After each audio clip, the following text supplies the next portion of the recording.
Ini adalah IHSG dan 3 saham edisi Mei minggu kelima. Stay tune.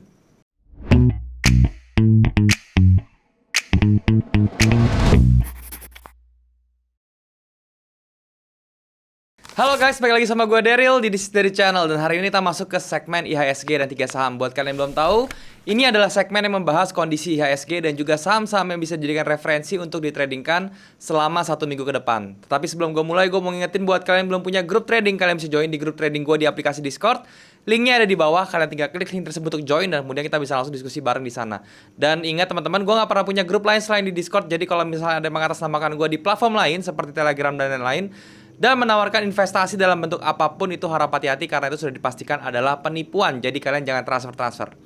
Nah teman-teman, berbicara tentang IHSG minggu kemarin, IHSG berhasil ditutup di level 5.800an teman-teman, 5.830 ya teman-teman ya, atau 5.000 sebentar, 5.848 teman-teman ya. Dan ini menunjukkan bahwa IHSG masih bertahan di level bearishnya ya. Jadi dia masih bergerak di bawah exponential moving average. Dan kemarin dia sempat nyentuh ke level yang namanya key levelnya teman-teman, dan dia ke reject di situ ya. Dan akhirnya di hari Jumatnya dia ditutup dengan bearish ke 5.860-an teman-teman. Dan ini menunjukkan masih ada tekanan atau masih adanya pelemahan di dalam indeks kita. Nah, sementara itu bagaimana saham-saham yang kira-kira bisa dijadikan referensi dan juga saham-saham yang sudah kalian request, tentunya semua kita akan bahas, tetapi kita akan bahasnya di monitor supaya bisa lebih berinteraksi dengan chart dan lebih jelas. Sekarang yuk kita ke monitor teman-teman. Oke teman-teman, sekarang kita sudah ada di monitor dan sekarang gue lagi berada di tradingview.com. Ini adalah website charting tools gue yang gue gunakan untuk menganalisa kripto maupun saham. Buat kalian yang belum pernah charting tools, kalian bisa cek nih, namanya tradingview.com. Kalian tinggal daftar aja secara gratis, terus kalian langsung bisa nyoba-nyoba nih semuanya nih kayak gimana. Tapi kalau misalnya kalian mau butuh data yang lebih besar, seperti data historical harganya lebih panjang, kemudian indikatornya lebih banyak, terus ada fitur, kalau misalnya di saham itu ada fitur untuk filtering teman-teman. Jadi kalian nggak perlu cari-cari lagi, tinggal di filter aja secara gampang. Nanti dia akan keluar saham-saham yang kalian maksud seperti apa tuh bisa langsung keluar.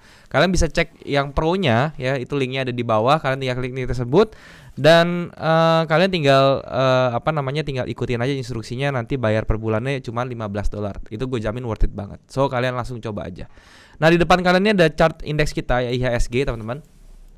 Dan minggu lalu ya, itu trading days-nya ada 4 hari karena hari Rabunya itu libur Waisak teman-teman ya. Jadi ada 4 hari trading days. Dan dari yang hari Senin kemarin dibuka teman-teman ya, itu memang dia sempat ditutupnya naik ya. Kalau dari minggu kemarin dia dinaiknya tapi naik tipis teman-teman ya. Yang kemarin itu di opennya di level 5 sekitar 5772, sekarang close-nya itu di 5840-an ya. Jadi itu naiknya tipis sekali.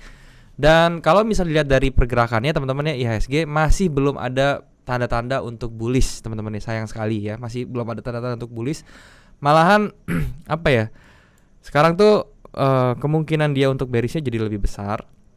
Kenapa? Karena di sini ada key level yang mana dia pada saat dia kena mau retest key levelnya dia di reject teman-teman, dan hari Jumatnya dia ditutup malah merah lagi teman-teman ya, di level 5840-an ini ya. Dan ini menunjukkan bahwa walaupun dia di sini ada gap teman-teman, kalau misalnya kalian zoom ke H1 atau H4 ya, nih kalau misalnya kayak kasih lihat seperti ini H1-nya. Nah, ya ini ada gap-gap seperti ini ya. Tapi ini gap ini ya paling nih menjadi jaminan kita satu-satunya ya, di gap ini aja sih, di gap yang pertama ini. Ya ini menjadi insurance kita lah ibaratnya, saya gambarin. Ini insurance-nya di sini teman-teman ya. Jadi kalau misalnya dia masih bisa nahan di area sini, dan juga yang terakhir di gap bawah sini, ini menjadi area demand dia yang terakhir teman-teman. Jadi kalau dia tembus ke bawah atau dia bisa close di bawah level 5.750 itu kemungkinan besar dia akan lari ke bawah teman-teman ya, yang sesuai level yang saya gambar ya, yang di level 5.600-an. Oke. Jadi view-nya saya masih sama, IHSG masih belum ada tanda-tanda untuk bullish, dan muncul ya area demand kecil di sini yang ada di level 5.825 sama di level 5.760-an. Itu adalah area demand-nya dia, yang mana itu menjadi station terakhir atau harapan kalau misalnya dia masih mau rebound ya ke situ. Kalau dilihat dari sini dia membentuk demand area memang ya, yang besar ini ya. Ya semoga dia bisa nahan dan dia masih bisa break dia punya exponential moving average-nya dulu ya, atau dynamic resistance-nya dulu. Dia di break dulu baru kita bisa set untuk buying-nya tuh di mana ya. Jadi Kalau mau naik IHSG dia harus break dulu teman-teman ya. Minimal dia main di level di atas 6 ribuan lah. Kalau dia sudah berada di level di atas 6.000 itu berarti kemungkinan dia untuk bullishnya jadi lebih besar. Tapi kalau selama itu di bawah ini masih bergerak di sini-sini aja, level 6.000 5.600 mungkin akan dijemput teman-teman ya, mungkin akan dijemput dan itu menjadi area buy yang sangat bagus. Saya pun akan mulai lumayan banyak belinya tuh di level 5.600 kalau IHSG sampai situ. Gitu ya. Oke, itu adalah pandangan saya tentang IHSG ya. Dan sebelum saya masuk ke saham yang bisa direferensikan, saya bahas dulu yang kemarin ya, itu ada HMSP teman-teman ya. Nah HMSP ini kemarin dia naik teman-teman ya, yang kita dari kita bilang ya, sekarang dia begitu naik karena dynamic resistance dia turun lagi. Nah apakah ini saya akan diamin? Saya akan diamin tapi saya ada perubahan teman-teman. Perubahannya apa? Stop lossnya saya akan naikkan ya. Stop loss ini saya naikkan sebentar. Nah ini Nah ini stop lossnya saya akan naikkan sampai di bawah ini aja teman-teman. Di bawah dia punya inside barnya ya, yaitu di level 1200 ya. Jadi saya akan stop loss saya naikkan di level 1200. Kenapa seperti itu? Alasannya, reasonnya. Kenapa? Karena di sini kalau misalnya kalian lihat ya, di sini ada inside bar teman-teman ya. Ini kan namanya inside bar ya. Dan dia sudah break ke atas naik ya. Dan sekarang dia lagi masuk retest ke area inside bar lagi. Jadi kalau misalnya kalau udah seperti ini inside bar kita bisa bikin kotak kayak gini ya. Nah makanya begitu dia kena area inside barnya lagi, dia ada rejection. Ini tandanya kalau misalnya dia memang mau naik, dia harus naik sekarang teman-teman ya. Minimum maksimal sampai pivotnya inside bar ini ya, atau di level 1240 sampai 1250-an. Nyentuh itu dia harus naik. Atau kalau misalnya dia break di bawah itu kemungkinan berbahaya. Makanya saya stop lossnya kalau dia sudah bisa break close di bawahnya si inside bar, saya akan keluar dari market kayak gitu ya. Karena saya tahu kalau misalnya dia sudah break inside bar ini akan ke bawah. So targetnya pun masih sama, tidak ada yang berubah teman-teman ya. Targetnya masih sama di level 1515.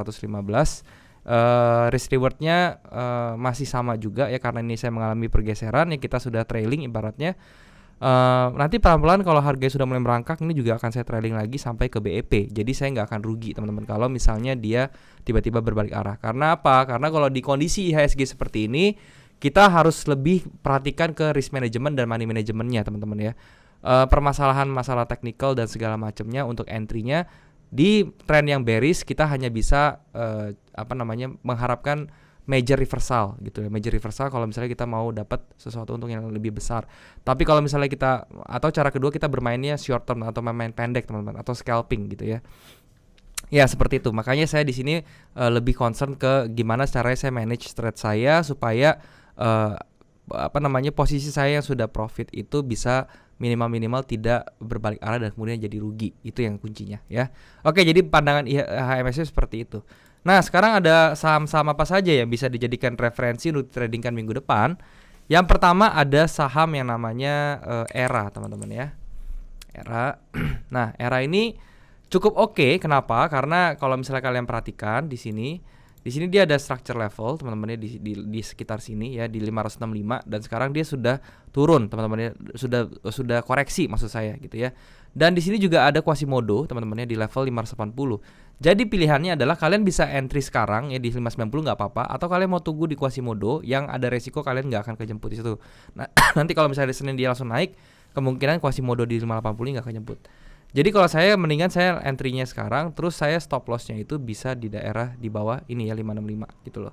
Targetnya teman-teman di high-nya dia aja dulu yang pertama ya, high-nya ya high yang sebelah sini, bukan high yang paling atas tapi high di sebelah sini teman-teman. Risk reward ratio 1 dibanding 2,2. Jadi ini juga masih bagus untuk kalian tradingkan si ERA ini ya.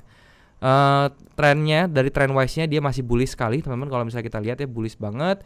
Dari awal bullish dia punya build up volume juga bagus sekali, volume belinya naik terus ya. Cuman di sini memang sedikit turun, tetapi kalau dibandingkan dengan yang sellernya itu bullishnya masih mendominasi sekali di atas. Jadi saya rasa ERA ini masih lumayan oke untuk ditradingkan seperti itu ya. Oke, itu untuk si ERA-nya ya. Kemudian nextnya teman-teman yang kedua itu kita bisa cek yang namanya, kalau kalian mau tradingkan itu ada si ASA teman-teman ya. Nah ASA ini. Nah kalau ASA ini juga luar biasa teman-teman ya. Kalau misalnya kita perhatikan dia ini trennya masih bullish sekali ya, dan dia terus bertahan di level di atas level EMA-nya 21 dan 34-nya. Dia tidak sampai ke jebol si 34-nya ya, dan sekarang pun dia masih bertahan. Di sini dia ada build up kecil teman-teman ya, ada base kecil di sini ya. seperti ini. Dan kalau misalnya kita perhatikan dia kemarin tuh di break teman-teman ya, di break ke atas. Dan ini menunjukkan adanya bullish yang sedang mau jalan teman-teman ya, seperti itu. Dan kalau misalnya kita perhatikan juga di sini memang nih pada dasarnya dia seperti membentuk descending triangle. Tapi ini descending triangle-nya harusnya dia break turun ke bawah, dia nggak jadi, dia malah break ke atas. Dan ini bisa menandakan bahwa dia kemungkinan besar akan ikut up ya. Dan kalau misalnya kita 1:1 seperti ini teman-teman ya. Nah ini adalah targetnya si ASA kira-kira kayak gini kalau kita 1:1 ya. Nah ini bisa menjadi targetnya dia di sini ya di 2580. Jadi kalau misalnya kalian mau ambil posisi ASA, kalian bisa set seperti ini ya. Jadi targetnya di atas sini ya. Terus kemudian untuk stop lossnya kalian cukup di bawah di sini aja ya, di level 1940. Kemudian untuk TP-nya di 2570 gitu ya. Opennya di 2130. Itu untuk si ASA-nya ya. Nah seperti itu teman, itu untuk ASA. Kalau misalnya kalian tertarik ya, kalian ada 2 saham itu untuk direferensikan, yang bisa saya referensikan untuk ditradingkan. Nah sekarang kita langsung aja bahas saham-saham yang sudah kalian rekomendasikan ya teman-teman. Banyak yang masuk, ada lumayan banyak hari ini. Sekarang kita mulai dulu dari yang pertama, yaitu adalah IPCC teman-teman ya, IPCC, oke. Nah untuk IPCC ini ya, ini kalau menurut saya jangan di entry dulu. Kenapa? Karena ini sudah jelas sekali ya dia teman-teman ya. Ini ada structure-nya seperti ini. Dia sudah di break ke bawah, moving average-nya mulai membentuk bearish resistance seperti ini, yang mana dia ada menggunakan exponential moving average menjadi dynamic resistance seperti ini. Dan harganya begitu dia kena dynamic resistance-nya, dia bikin rejection seperti ini. Dan ini artinya adanya seller tuh masih kuat teman-teman ya, seller masih kuat. Jadi kita mendingan tunggu aja sampai dia di level yang lumayan aman, itu di bawah sini teman-teman ya, di level 420 sampai 445. Jadi kalau misalnya kalian mau buy IPCC, saya rasa level yang aman itu adalah level yang sebelah sini ya, di level 420 sampai ke 445 seperti itu. Itu untuk IPCC-nya ya. Nah, next-nya teman-teman, itu sekarang kita bisa lihat ada Pegas. Nah, Pegas ini juga sama, teman-teman ya. Pegas ini juga sama, dia masih berada di bearish trendnya seperti ini. Tapi di sini ada yang menarik, teman-teman. Kenapa? Karena kita lihat volumenya ya. Jadi di sini walaupun dia harga turun, banyak yang sudah ngumpulin, teman-teman. Terutama di kemarin ya, di hari Kamis gitu ya. Itu volumenya luar biasa sekali ya, dia tinggi banget, volumenya sama seperti ini. Dan oleh karena itu kalau misalnya kita dapat volume ekstrim seperti ini, caranya adalah kayak gini ya. Kalian tinggal kita tandain kayak gini ya. Ini adalah candlenya yang mengalami volume tinggi. Kita lihat dia akan break kemana ya. Jadi kalau misalnya dia break ke atas nih, let's say dia break ke atas nih si Pegasnya, itu kita bisa langsung entry teman-teman ya, dengan cara kita taruh entry di sini, stop lossnya cukup di bawah sini aja. Nggak usah sampai di bawah sekali sini, kita cukup di bawah sini aja. Itu kenapa? Karena ini candle ini ya. Kita incernya di bawah candle ini. Dan untuk targetnya kira-kira kita bisa sampai di level kurang lebih di daerah sini teman-teman ya. Ini adalah pivotnya juga di 1400 gitu ya. Jadi entry-nya di 1180, terus kemudian SL-nya di 1070 dan kemudian TP-nya di 1400. Itu untuk Pegas ya. Walaupun dia bearish tapi dia ada volume besar, jadi kita bisa mengkondisikannya seperti ini untuk Pegas ya. Itu untuk Pegas. Next-nya ada BBNI teman-teman ya, BBNI.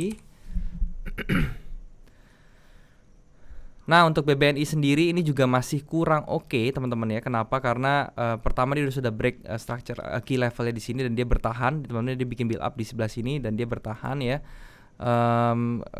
Ini masih bisa akan turun teman-teman ya. Tapi di sini kita lihat ya, gapnya sudah mulai ditutup satu persatu ya. Dan ini berarti kita next level yang kita tunggu adalah di sebelah sini ya, untuk si BNI. Cuman ya karena dia ada gap di sini teman-teman ya, ini bisa kalian kondisikan juga sih. Jadi kalau misalnya dia sudah tutup gap kayak gini di level 5000 sampai 5100, itu kalian boleh pertimbangkan untuk ambil. Kenapa? Karena gap sudah tertutup dan ini ada bikin inside bar ya. Inside bar itu sama kondisi, kita mesti bikin box seperti ini. Kita lihat apakah dia bisa break ke atas atau ke bawah gitu loh. Nah, sedangkan kalau misalnya dia sudah break di atas level ini aja nih teman-teman ya, di close-nya yaitu di level kurang lebih di 5375. Jadi kalau misalnya harganya bisa close di atas 5375, kita bisa buy dulu nih si BNI. Kita mulai akumulasi ya. Kenapa? Karena ini mulai adanya kalau gap tertutup itu biasanya dia sudah hampir selesai dan dia bisa akan reverse teman-teman ya. Dan kita bisa berharap pada saat BNI reverse ini dia akan reverse itu dengan satu kekuatan yang lumayan gitu loh. Jadi seperti itu untuk BBNI. Nextnya ada BRI ya. Nah untuk BRI ini juga sama ya, dia ada volume penjualan yang cukup besar, kemudian dia sempat retrace ke batas terus di reject lagi. Ini tandanya dia masih mau masih bisa turun lagi sampai mana? Ini levelnya sudah saya gambar teman-teman di level 3680 sampai ke 3790. Itu adalah level BRI. Kalau misalnya kalian mau kumpulin BRI ya di situ paling bagusnya untuk beli teman-teman. Oke. Nextnya ada LPKR. LPKR sendiri masih bearish sekali ya. Kemarin dia bikin build up di sini, dia sudah di break ke bawah ya, bikin base di sini, bikin dia break ke bawah. Nextnya target kita adalah di base yang berikutnya, itu adalah di daerah sini teman-teman ya. Ini adalah base berikutnya. Level 132 sampai 141. Jadi kalau misalnya kalian mau buy, itu adalah level terbaik 132 sampai 141 untuk LPKR. Alasannya karena di sini merupakan area base juga, yang mana itu merupakan area demand secara nggak langsung kayak gitu ya. Oke, itu untuk LPKR, buy areanya jangan lupa di situ. Nextnya ada gudang garam. Gudang garam sendiri ini juga dia sebenarnya sudah berada di area buy-nya ya teman-teman ya. Tapi ini saya rasa dia harus ada satu hentakan dulu ke bawah dan kemudian satu hentakan candle yang lumayan bearish, terus itu harus langsung di reject ya.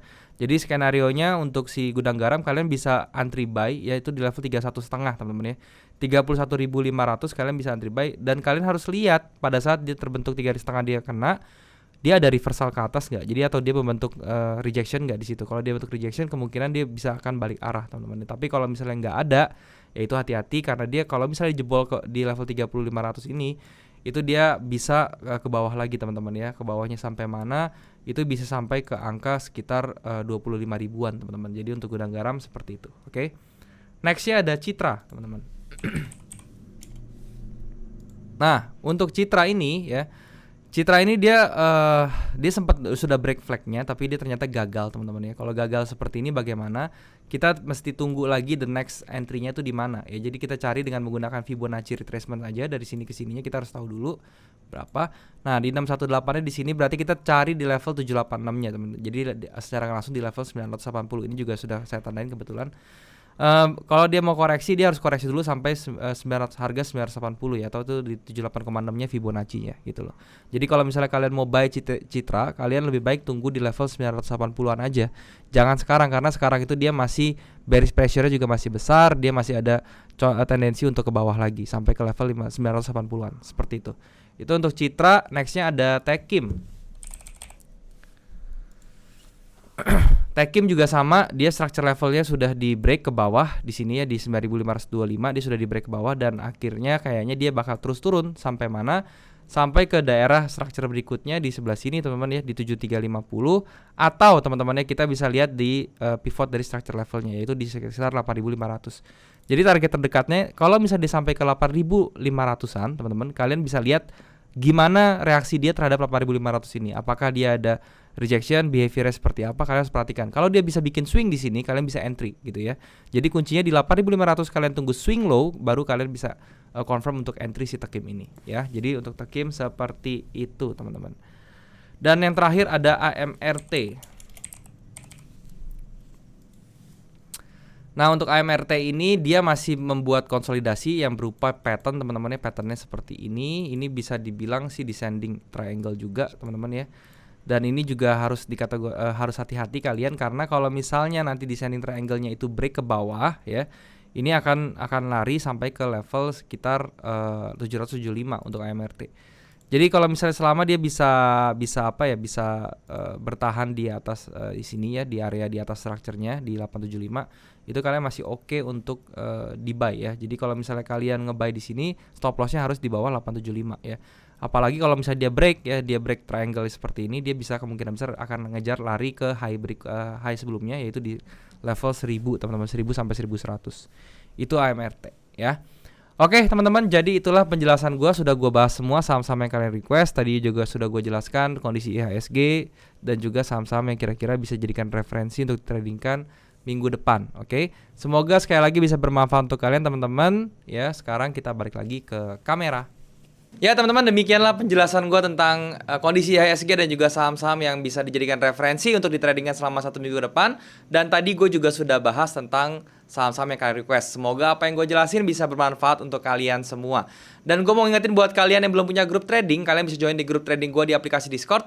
Linknya ada di bawah, kalian tinggal klik link tersebut untuk join dan kemudian kita bisa langsung diskusi bareng di sana. Dan gue nggak pernah punya grup lain selain di Discord, jadi kalau misalnya ada mengatasnamakan gue di platform lain seperti Telegram dan lain-lain, menawarkan investasi dalam bentuk apapun, harap hati-hati karena itu adalah penipuan. Jadi kalian jangan transfer teman-teman, oke? Jangan sampai ketipu ya. Kalian juga bisa subscribe channel ini kalau misalnya kalian merasa video ini bermanfaat untuk kalian. Dan juga kalian bisa bantu like video ini dan juga share ke teman-teman yang lain yang kira-kira membutuhkan informasi dari video ini. Kalian juga bisa komen di bawah kalau misalnya ada yang kurang dari video ini, atau kalian mau request tentang apapun yang mau gue bahas ke depannya. Entah itu saham ya, entah itu materi, atau yang berhubungan dengan forex, kripto, dan juga saham ya. Dan mungkin sampai sini dulu teman-teman videonya. Semoga apa yang gue sharing hari ini sekali lagi bisa bermanfaat untuk kalian. Dan thank you sekali lagi buat kalian yang sudah menyempatkan diri untuk nonton video ini. Sampai jumpa di next video. Jangan lupa semua orang bisa cuan. Salam sukses. Bye-bye.